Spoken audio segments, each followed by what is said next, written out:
Thanks for coming back to the channel today. Today we're going to go over the discussion of proper string height.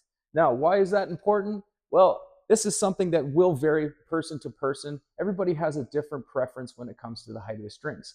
Now, important fact of this is typically this is something where you're going to notice right away whether or not the guitar is going to jive with you. Rule of thumb, typically people with a lower action tend to be on the more the lead playing side. It's going to have a little bit of an easier playing, whereas the guys in the rhythm aspect that really like to dig into those strings are going to prefer a higher action. Myself, I prefer a little bit of a higher action. It actually gets you more of an accurate note in the sense of you can really push into that string to really set the fact that that is the note you're after. On the bench today, we have an FVK 15 kit, courtesy of us here at Solo Guitars, as well as our trusty Music Nomad Cradle Cube. Best tools on the market for the sense of having multiple different angles to ensure that you're going to have the neck sitting the way it should to protect your instrument in this particular case. On top of that as well, we have our straight edge with the Gibson and the Fender scale length. This is something you can pick up off the shelf or on our online website. This is one of the most important tools in this regard because if you can see from our other camera angle here, this neck does have a little bit of a bow in it. Included with our kit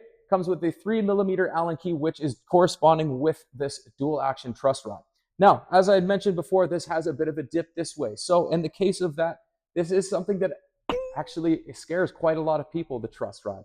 It's something that's a little bit of an animal in the sense where it's easier than you think to deal with, but it gives you that fear. So if this is something that does scare you, we have an excellent tech by the name of Steve. He can walk you through it, but I can also walk you through it right now to save you that little bit of a heartache. 3mm Allen key. We're going to use our corresponding. This kit actually has a 24 3/4 inch scale length.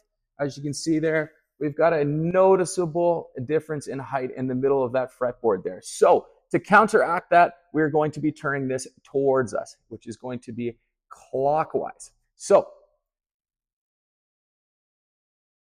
see that turning? Now we're almost at the right height. All right, so currently this has a very high action set. One way to counteract that, as we've seen with the truss rod adjustment, that's going to pick it up from top to bottom. As it stands here now, beforehand we had quite a noticeable dive in the middle, whereas now it has been brought down to a pretty sizable but appropriate bow. I'm going to give it just an extra quarter turn to get it to my specific preference that I like.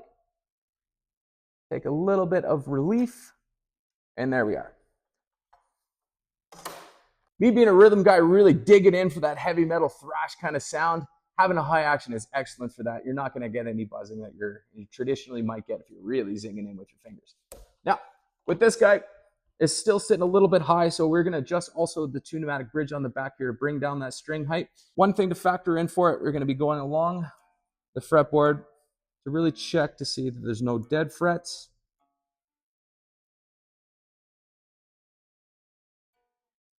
Continue along as you go with different strings.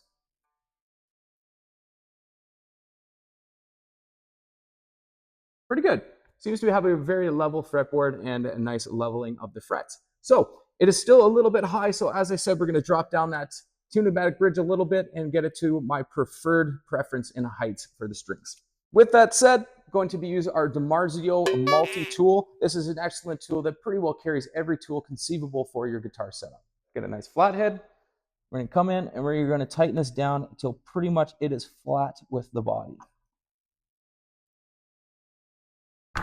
Now, if you find that it's still too high, we now carry a specific tapered set of shims so that you can pop underneath your neck there, especially in the bolt-on case. You're not going to be able to pull this off with set necks. But in the particular case here, the tapered shims come in a 1/4, a 1/2, and a 1 degree. Now, if it's still too high, you can try different ones to make sure to bring it up to where it needs to be to change the pitch of that neck angle.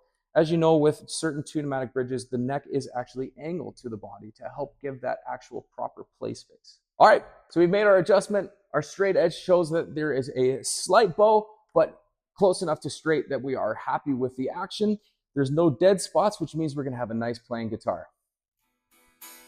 Sounds pretty good too. That's just acoustically. All right, stay tuned for more as we go over more tool tips, more setup tips, our general kits, and more here at Solo Guitars. Thanks for spending some time with us.